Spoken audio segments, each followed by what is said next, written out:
going to go over the install of the JLT Big Air on your 2010 to 14 GT500. You can do that with some simple hand tools. We got a 10mm ratchet, socket, and extension, a 5/16 nut driver, a regular screwdriver, Phillips head screwdriver, and a T20 Torx. You've got your 5x9 filter, your coupler and clamps, the tube, your air diffuser, a set of screws for the MAF, a MAF gasket, and your JLT heat shield. So let's get started. Alright, first thing I'm going to do is I'm going to remove the bolt that holds in the stock airbox with a 10mm socket, ratchet, and extension. I'm going to use my nut driver. This already has a JLT induction kit on it, so it uses our clamps, which is a 5/16 or a regular screwdriver.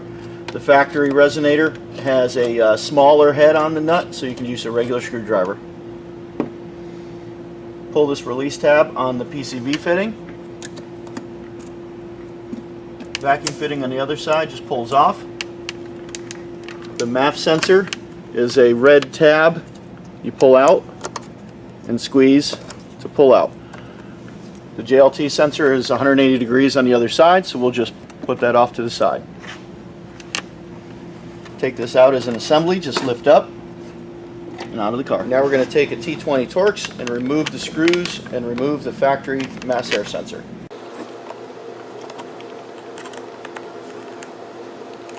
New screws are supplied in the kit, so just go ahead and take these and put them right back in the stock area.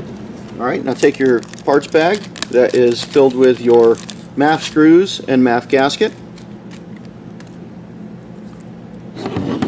I like to line the gasket up on the tube because it does only go one way. And take your mass air sensor, which has an open slot on one end, none on the other. It also has the words flow on there with a directional arrow. Directional arrow is always going to point towards the throttle body and the open hole towards the filter. Go ahead and set that in. Use the screws, just lock it down.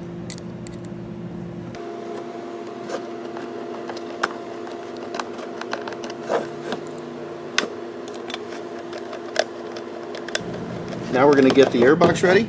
On the bottom of your stock airbox are these two rubber isolators. Go ahead and remove those. And then there's also a metal insert and a grommet that goes down through the bolt down area.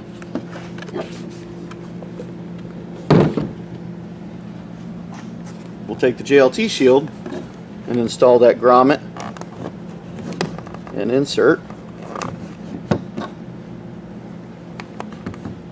And then we'll come over to the car and insert these into the apron.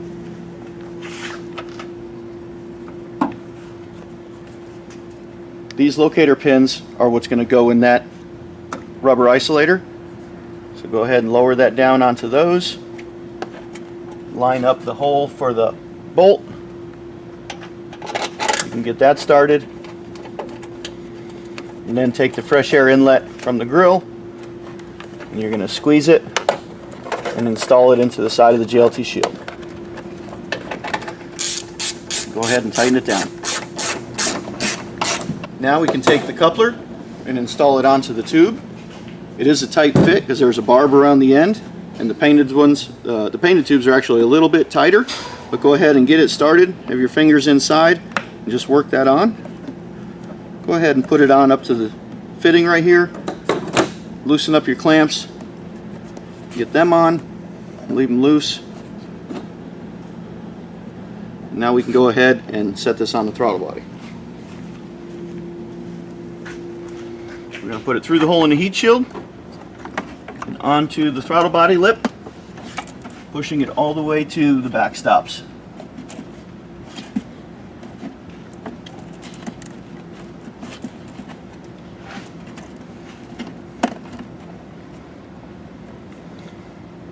At this point, we can lightly snug up the clamp at the throttle body, leave the other one loose.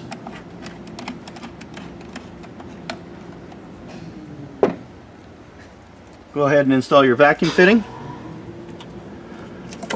and your PCV fitting. You'll hear a click. Alright, now we're going to go ahead and open up the filter. Something we want to show you guys. Inside this filter there's a lip. That's our filter stop. as well as a screen. The screen is going to help straighten out that air across the sensor, but this filter stop is important. You don't want to go past that when putting it on the tube. I went ahead and tightened up the clamp. The clamp comes extremely loose, so go ahead and get that snugged on the end of it for you. That's going to help so it doesn't rotate on the bottom and you can't get to it. Go ahead and you can see where I'm hitting that filter stop. I'm not going to push it up further. I'm just going to do it right there and hand snug it with my nut driver. We're not going to use any impact tools. We're not going to use any electric tools.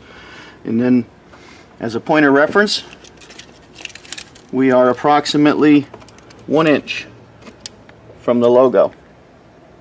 If you're up next to the logo, it's too far. You've gone past the filter stop, so you want to make sure that that filter is 1 inch from the logo. Now we can make any needed adjustments to the tube. Some of these are tight to this tab in the apron, so you can go ahead and just bend that up. It doesn't even crack the paint. Adjust it to where you want it in the throttle body coupler and go ahead and tighten it up. The last part we're going to install is this air diffuser. Some cars, depending upon the combination of parts, throttle bodies, blowers, pulleys, tunes, can be sensitive to air blowing directly onto the filter. So we made this diffuser, which is going to help take that air, instead of blowing it directly in one spot on the filter, kind of bring it all around in the air box. You just squeeze that and set that right inside the fresh air inlet piece. So there's your fully installed JLT Big Air on your 2010 to 2014 GT500. Remember, it is a tune required kit, so make sure you load the appropriate tune for the intake before you start it.